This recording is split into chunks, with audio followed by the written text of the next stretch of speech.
Ayan po at luto na itong ating dinuguan. Wow, sarap. Ayan at nakapaglagay na po ako ng ulam dito po sa mga hawong. Si Bossing po ang ating delivery boy for today's video. At natakta kaya ito. Salamat. Salamat. Thank you po. Ito yung hawong ninyo ay naka na ito. Salamat po. Ako na lang ilalagay Salamat po. Sige.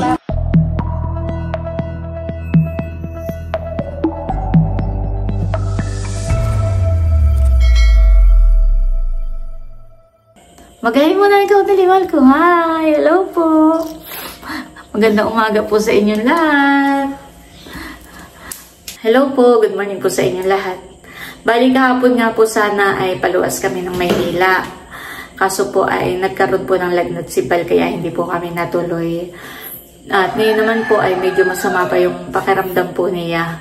Kaya yung mga dadalahin po sana naming ulam ay ipapadala na lang po namin sa terminal po. At bayan na po si Bossing, dumating na. Nakabili ka naman, Bossing. Walang balambad.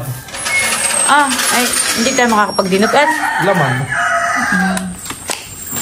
Ito po yung lulutuin kong pang beef stick. Tapos ito po ay pang dinuguan. Yung pong dinuguan ay pang ulam namin. Yung beef stick po ang ipapadala ko sa Maynila. Unahin na po namin lutuin ang beef stick. Para maipadala na rin po namin agad. Ako naman po ay maghihiwa na ng pangrekado. At imamarinate na po natin. Imamarinate ko na rin po itong hiniwa po ni Bossing. Teo. Mahalan. Maganda yan. Bali, nilagay ko na rin po yung bawang at sibuyas. May paminta.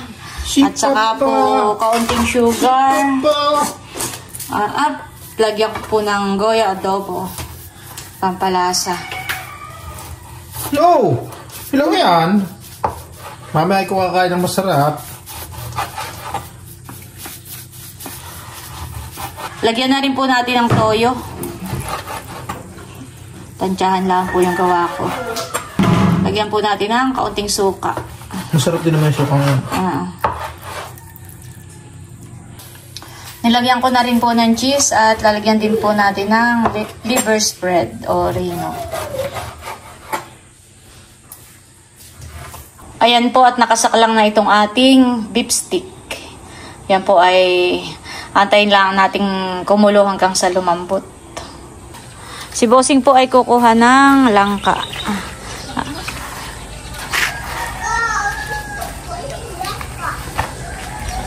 At yun po ay...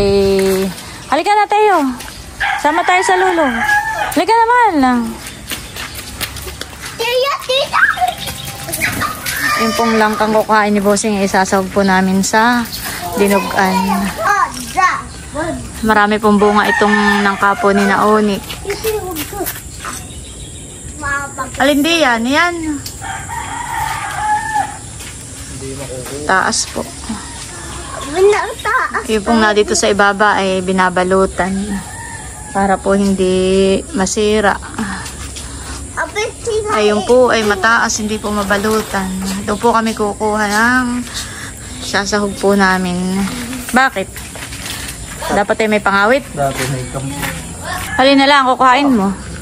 Ito na lang daw po para mabilis daw pong lumaki yung kakambal.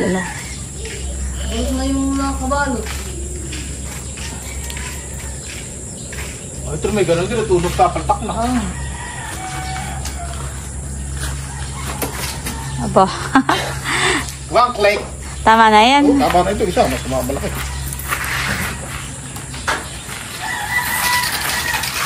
Tara. Baboy ko sa pulo. Balahiboy pa ako. Ang magkalahaw.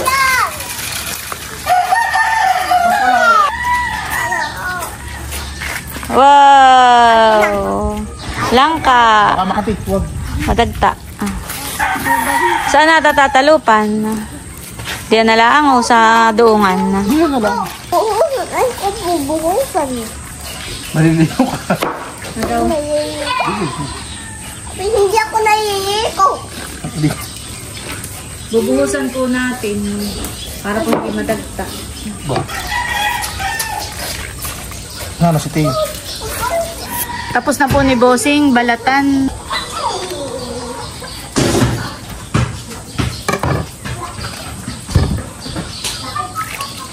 Kung ako wala nang gantay mo. Ihimayin na po natin itong langka.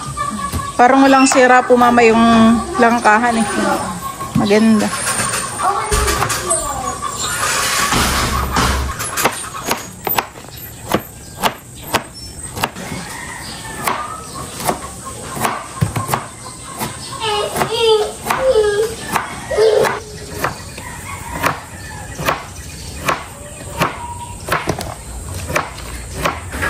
Madami pa lang kayo.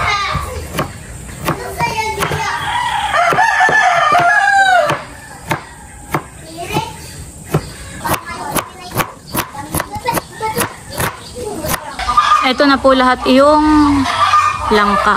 Madami din po. Punong-puno po dito sa lagayan. Meanwhile, Ito na po at luto na yung beef stick. Inilagay ko muna po dito sa pinggan para po lumamig. Saka ko po ilalagay sa ziplock. much later. Nailagay ko na po sa ziplock ito pong beef stick.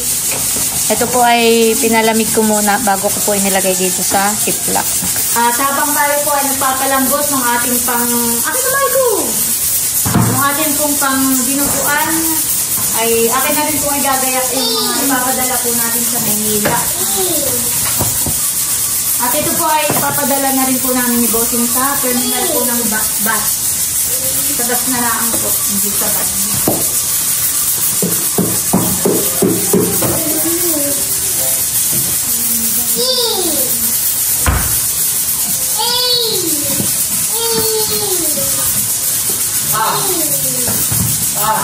Ito po ay mga karning pork chop. Ito po ay mga pork chop. Prito-prito po nila doon. Saka meron din pong pang-adobo sa karning baboy. At ito po yung mga binabad po natin na bangus. Ito po yung na-marinate ko na. Prito-prito din po nila doon.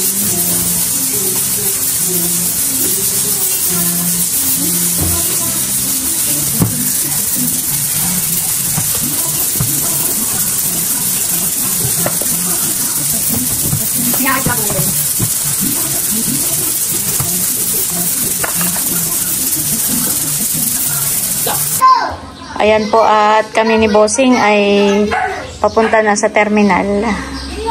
Naka-ready na po itong ating ipapadala ng mga ulam. Tara.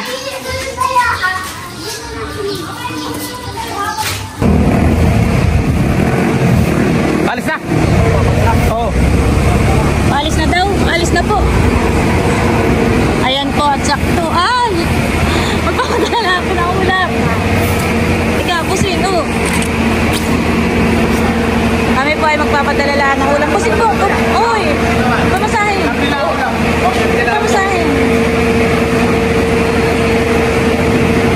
150. Paalis na po yung sasakyan, yung bus. May gilapot kami umabot pa.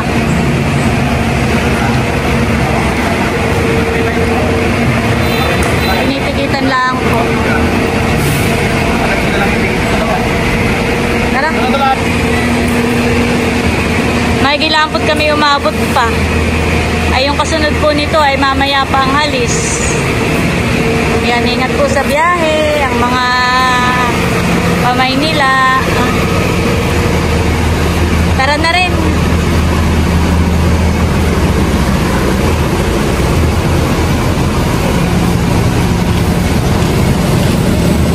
Saktong-sakto, Bossing, yan yung atang dating. Yeah. Titigil ka pa dun eh, mamay. Kung kata pala nagpatugtik-tugtik pa eh. Ayan po, bali, ito na yung ating igugulay dun po sa ating lulutuing dinuguan. Meron na po tayong nahilis dito ng mga luya, sibuyas at bawang. At yun po ang ating karning kalabaw ay eto po, napalambot na. Ayan po, at magigisa na tayo ng luya.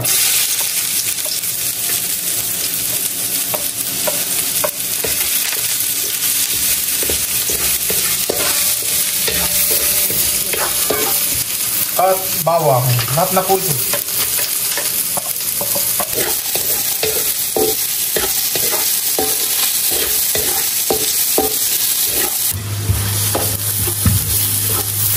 Yan, okay na po itong ginigisang bawang at sibuyas.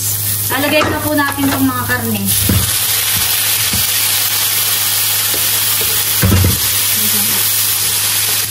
Lagyan po natin ng asin. Saka po ng paminta.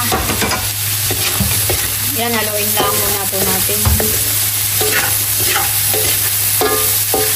Ilalagay na rin po natin itong ating langka. Hindi tinipid sa langka.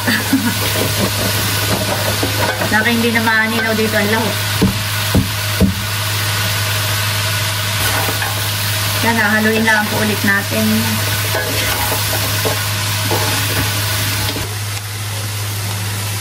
Sasabawan na po natin.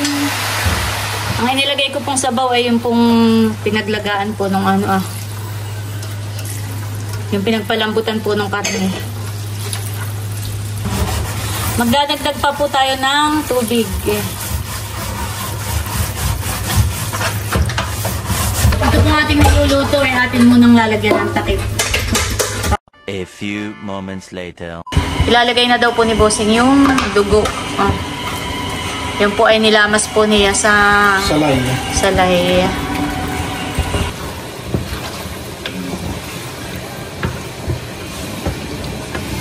Pinutol-putol mo pala yung tanglad. Wow. Wow. Lalagyan na rin po ng suka. Yan po, ilalagay na po natin itong papanggata. Para creamy ang ating dinuguan. Wow.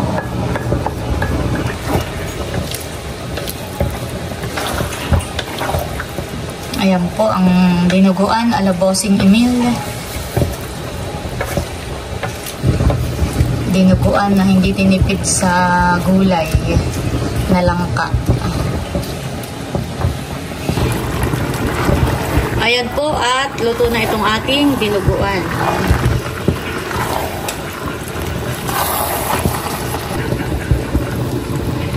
Wow, sarap. Titikman na po natin itong niluto ni Bossing.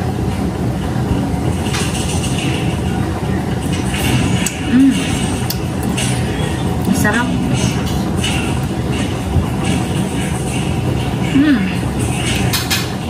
Masarap po.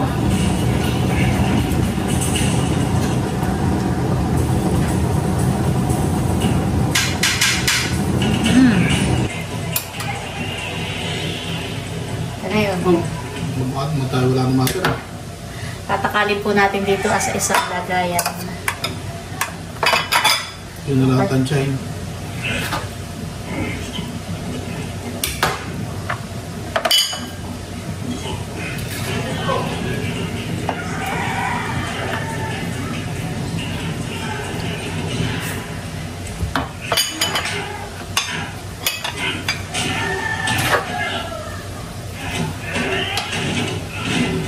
Sinaitik, doon ko na lang ipaglalagay Bere meron na. Okay na yung gawa ko. Tingnan.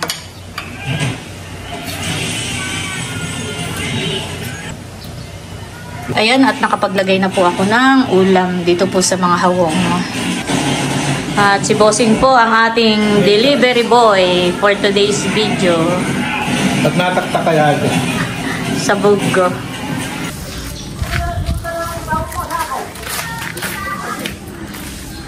Pakilala mo na yung kanilang mga hawong. Salamat. Ito nan. Marimar! Tao po. Nadiyan din sa kabila. Dito din po pala ang tao. Yaw! Ha? Oh, Efrelin, alam ba dito hawak ninyo? Salamat. Ano, inyo? Efrelin, Dinugan. alam ba hawak ninyo? Kilalanin nyo Toshin. yung hawong. Thank you po. Ito, Shane, alam na Abay, doon na lang sa kanila at baka mabagsak ka. Doon na lang, Nini, sa inyo. Ito yung panatatay, tsaka kay Luli, si Luli doon yung wala ng kaunti.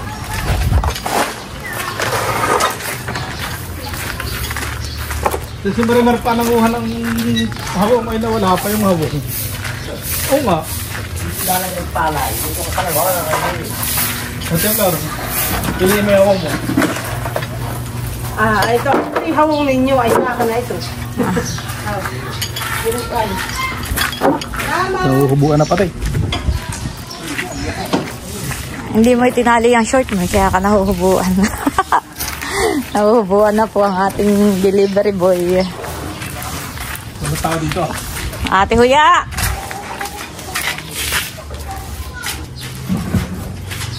Alin dito ang inyong hawong? Ito ah.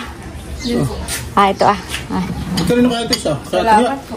So, Kaisip po yata ito malaki. Kana Ito po ang sumama. Ay, pasok mo na bossing sa kanilang loob. Tunan! Itong maliit na hawong ko sa tita, Huya! Ito ah!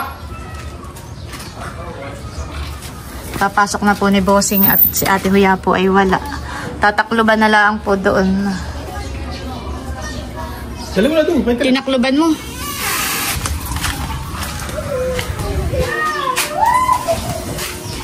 Tao po, Isel. Dito ko na lang ilalagay Salamat po. Sige. Si Becca po ay pinapunta ko dito para makapagpadala rin ako ng ulam. At ito ay para sa kanananay. Wow. At ang Ate Lea naman ay Donald din lang kakain. Chat-chat ko sa GC na doon na lang kumain ng tanghalian ka na Thank nanay. you. Ito ay sa kabilang bahay ka na baron. May mga Sa needs naman, honey. Ayan. Ito ay sa Ate Hysen Wow, salamat. Napapapak na nga ako, ang sarap. Tapos ay nung nakaraan na kami nang huli ng namanti ng isda ay ito yung ibanak. Wow. Para kay nanay. Frozen ito. Kayo na lang magluto. Ito yung nahuli ninyo nung kayo namanti. Yes. Huli sa panty. Salamat, Ate Nels. Welcome. Oy, paliyas na. Ay sigit nang umabot sa tanghalian. Oo. Idaan mo na rin lang muna sa Ate Hysen yung kung sa kanyang ulam na. Kahit po tayo. Si Bossing po dito nakain sa sopa at siya po nanonood po ng TV. Pinamilit po yung nasa plasay. Sarap.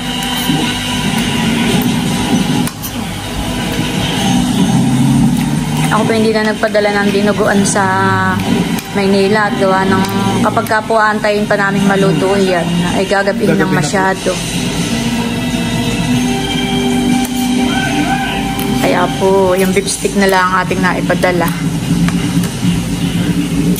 Ayos. Patikim ako. Sarap. Tamang-tama lang po yung lasa. Tsaka yung lambot po ng karne at ng gulay. Sarap. Si Bossing po ay magtatabas po na yung bumarang puno dito po sa may papasok po ng palaisdaan. At yung pong daanan po namin ay nabagsakan nga po ng puno. Noon pong malakas ang ulan ay bumara po iyan. Po ay mahirap yatang tabasin, Bossing.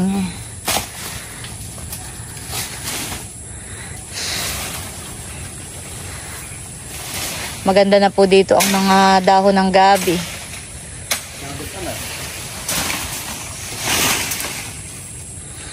Noong pong isang gabi ay sobrang lakas ng ulan. Tsaka may hangin po. Ay bumuwal po iyan. Dito pa naman po yung mismong daanan namin pag kami papasok at lalabas po dito sa fish pond.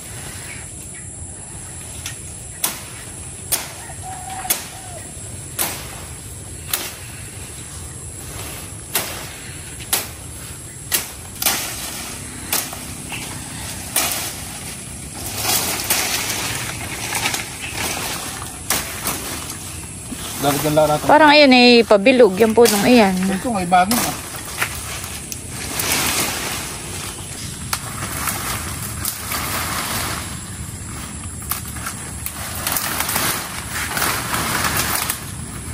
Doon po si Bossing nadaan.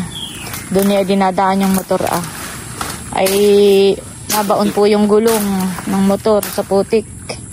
Ay ito pong daanan talaga niya ay meron po itong kaunting graba.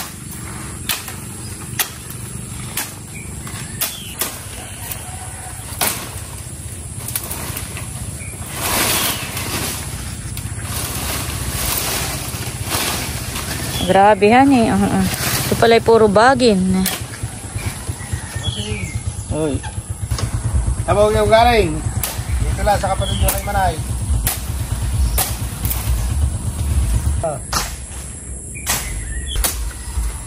Bumara ito ay aking hinahawar at iyak. Lagi mo tinatanong, asa ba yung bahay ni Ate Nils? Makita ko man lang sila. Nadun nasa ako ah.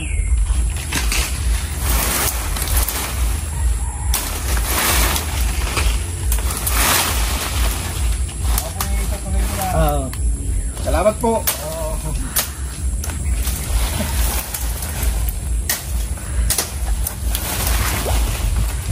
Taga saan yun, Bossing? Saan daw siya galing? Aba. Napapadiretso ka na, Bossing ha. Galing kayo nino po doon. Kapatid niya naman ay. O ay pagkaya natuyo. Maningas. Grabe po ang ugat. Ugat baga o baginhan eh. Grabe ang bagin.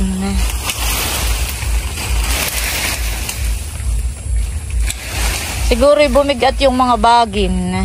Kaya bumara. Hani?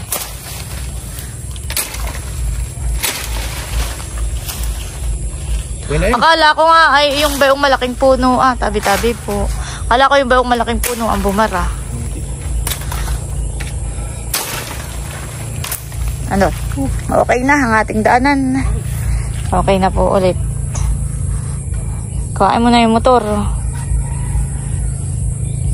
Maganda nga si kung dito lang at to, arko. Ito po yung puno na bumara. Bumara po dun sa daanan. Ayan po at nahawa na nga. Oh, Bossing. Madulas ang daan. Nakayin mo na lang kaya yung motor.